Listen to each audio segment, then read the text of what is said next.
Hi everyone, Sure It's My Pets here. So I'm here with Orca and her babies, and I just thought today we would do a little bit of a chat about a topic that I thought think is very important, and it's something I want to kind of use the small platform that I have on here and use it, and talk about the screw ups that I've made as a hamster parent.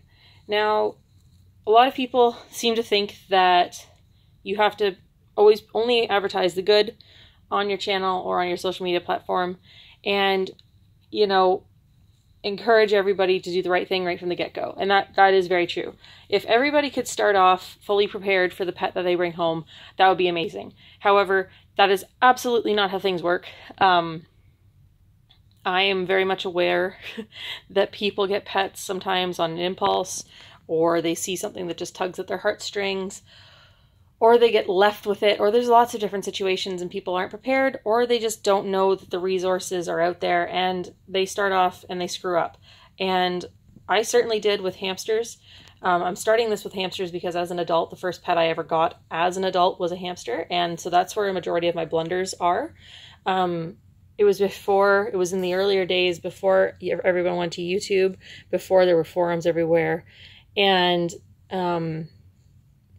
before Facebook groups, certainly. And I think it's just really, really important to talk about, because only if we make it an open forum where I'm like, yeah, I goofed up. I 100% didn't do this right, or this right, and this right. But here you can learn from my mistakes, or this is what I did to correct my mistakes when I figured it out. Then I can harvest or harbor a good type of environment on my channel and on my social media platforms as a supportive area where we can get advice, we can learn from mistakes, we can acknowledge when somebody's not doing something great, and we can help them without it being an automatic judge and jury situation. Because there's nothing worse than feeling like you're not doing something right, but also feeling like you've got nowhere to ask without getting jumped on. Now, don't get me wrong, there are some people that are just jackasses, where they do things wrong and they've convinced themselves that the way they do it is fine and it's totally acceptable, and you can just buzz off if you don't agree with them. That's not the type of people I'm talking about. I'm talking about the people who genuinely love their pets and want to do right by them, but just either aren't aware of how or haven't been given the right resources. So I'm going to talk about how I screwed up as a hamster mom in the early days, and how I fixed it, and just let you know that, I don't know if this helps anybody or just gives you an idea that I haven't always 100% known what I was doing, and I'm still sorting it out. So, that's what this is going to be. So I'm here with Orca and her babies, and the first thing, when I got Mike, my husband, and I, when we were first dating, he'd never had a pet for longer than a little bit, because his family's not really animal oriented at all. And I was used to having animals all the time, so living so far away from my family dog and that kind of thing was really, really hard. But so we decided that about, I don't know, nine months into our relationship, that we were going to adopt. And by that, I mean we purchased a hamster. So we went to the pet store. First mistake. We went to our local Pet Value and got a black Syrian hamster. We paid $3 more for it because we were told it was a black bear hamster and it was more difficult to breed. It was just from a crappy backyard breeder. They're absolutely the exact same as a golden colored Syrian hamster. Syrian hamster is a Syrian hamster.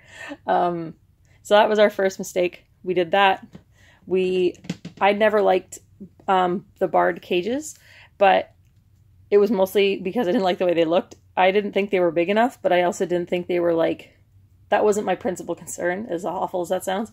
I was like, that's not big enough, but also I really hate the way those look. So I'm going to use my old 20-gallon aquarium, not the 20-gallon long, just the regular 20-gallon aquarium, which is basically the floor dimensions of a 15-gallon tank, which is 2 feet by 1 foot. So disgustingly small for a Syrian hamster. So that was my next mistake. I also used pine bedding because I was like, oh, it's not cedar, so it's fine.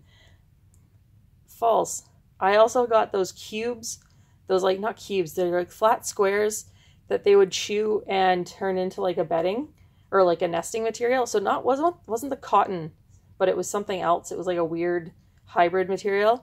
I used that until I kind of smartened up and was like, hold on, if they're chewing this and it expands, what happens if he swallows it and it expands? So at least I came to my own senses there.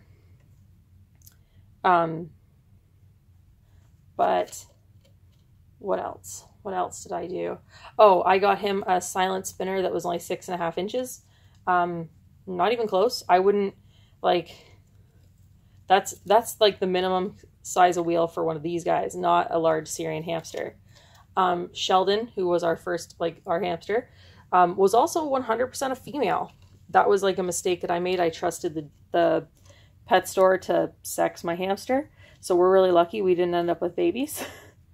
The other thing I did was, so I used crappy bedding, crappy wheel.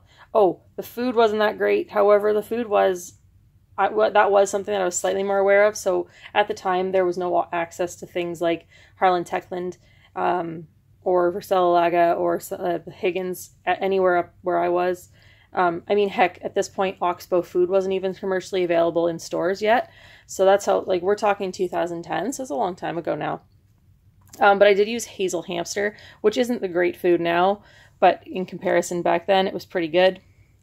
So that was my one not total screw up. But God, he was so bored all the time. He was out, he spent a lot, like hours and hours out of his cage every day, but that does not excuse any of my screw ups. Then about a year and a bit later, we saw an ad for a person advertising about 60 dwarf hamsters for snake food. And so we panicked and took in 2, not realizing anything about hybrids and how unethical they are and how this person was clearly breeding them, and then panicked. We were told that they had to live in pairs, and we took that vague amount of internet information and thought that was accurate. It was also the time when the Habitrail Ovo cages were brand new and very, very popular. So you can bet your arse we got one of those as well. We got a couple of the expansions, and we're told that it was great for hamsters. We thought that because they were small and it was supposed to mimic burrowing. Oh my God, I'm like sort of nauseous talking about all this all at once, but whatever, it is what it is. I did it, and but I was like, oh, it makes sense. And it's also really, really nice looking. And, you know, so we got that. We got some extensions, not realizing that we were setting up a pair of males for failure, because unbroken floor space is really the only way to keep hamsters in pairs. And I mean, I really am not a huge advocate for dwarfs in pairs as it is, like hybrids, because of the volatility of their genetics. And, but, you know, it is what it is. And they lived like that for a year and a half. And then one day I came home and Toothless was nearly dead. Hiccup had snapped and nearly killed him. And I freaked out. You know, we got him better. Both of them survived. We were very lucky. Hiccup suffered from severe neurological problems after that. And Toothless was blind, had several benign tumors, had 7 or 8 strokes, and lived 5 weeks shy of his 3rd birthday. So really good in that regard. Lived a long time, but his health was never good. And that really woke me up to the realities of how questionable and how wrong personally I'm against dwarf hamsters, hybrids at all. I know I have one, and I'm raising it because she exists because somebody else was irresponsible. But I don't think anyone should be breeding them. Period. So yeah, we got smart to that, and then when we lost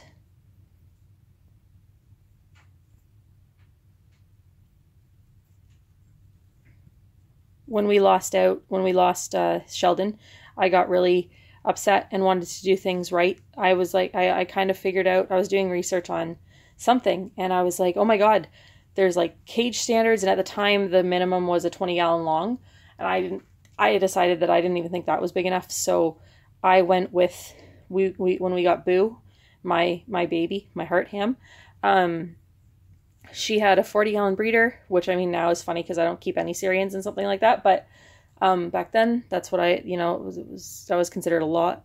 And then we got more. We actually ended up with 5 hamsters at once. Mowgli got dropped off at our doorstep. Now that's a story. That's a story for you. It's for another day. But yeah, I corrected everything. As soon as I found an online forum, I was like, oh my God. And it didn't, like, it just made me upset. Like, I was like, oh my God, I failed my hamsters for so long. But everyone got upgraded, except for Toothless, who was blind. He needed his smaller space and needed all of his stuff the same. He was in a 20-gallon long, so, I mean, he was fine. But everybody else, nobody was in anything smaller than a 40 breeder, and their food got switched, their bedding got switched, their wheels got upgraded, everything got changed. And I think that's, like, was it a small blow to my ego? I don't think so. I didn't see it like that. For me, it was like, oh my God, I'm not doing right by these animals that I love. And that's why I wanted to do this video. I figure if I can screw up like that colossally and genuinely love my hamsters, then I know that there's lots of people that are also doing the same thing, and it's not intentional at all. Like, all we want to do is the right thing by our pets. And so if we can talk about how we screwed up and how we fixed it, then that would be my suggestion. Like, I'd love to have an open forum about that at any time possible. I'd like to do this for my other animals. Hamsters were my biggest screw up for sure. But we've rectified it. But, just remain teachable. Always stay teachable. That's something that I say to my students. That's something I'm going to say to you guys.